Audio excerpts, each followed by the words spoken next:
Baru terungkap, Rizkyda ternyata sudah melakukan talak ke Nadia Mustika. Tak sampai di situ, pihak yang meminta talak adalah pihak sang istri. Kehidupan rumah tangga Rizkyda dan Nadia Mustika Rahayu memang terus menjadi sorotan.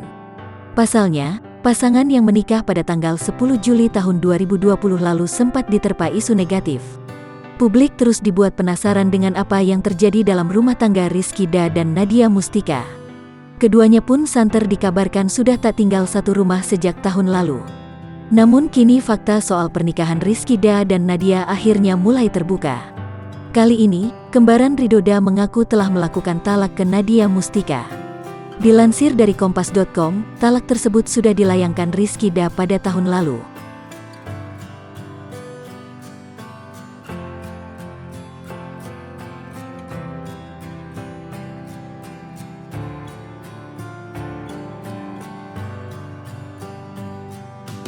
Rizky bahkan mengingat dengan jelas kapan ia menalak sang istri.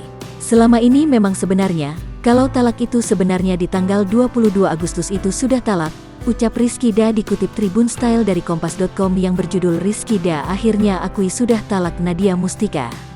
Bukan permintaan Rizkyda, talak tersebut ternyata adalah keinginan dari pihak Nadia Mustika. Namun, Rizky belum bisa menceraikan Nadia lantaran saat itu sang istri sedang mengandung buah hatinya. Padahal menurut Rizky, pihak Nadia ingin agar proses perceraian berjalan dengan tepat. Jadi, karena dikandung itu belum bisa mengambil keputusan untuk secara cepat. Karena mereka sendiri yang minta, selesaikan dengan cepat, ungkap Rizkyda. Saat dikonfirmasi kepada Elsie Sukaesih, sang ibunda mengaku tak ingin ikut campur soal rumah tangga Rizkyda dan Nadia Mustika. Mohon maaf, untuk pekerjaan memang betul urusan saya.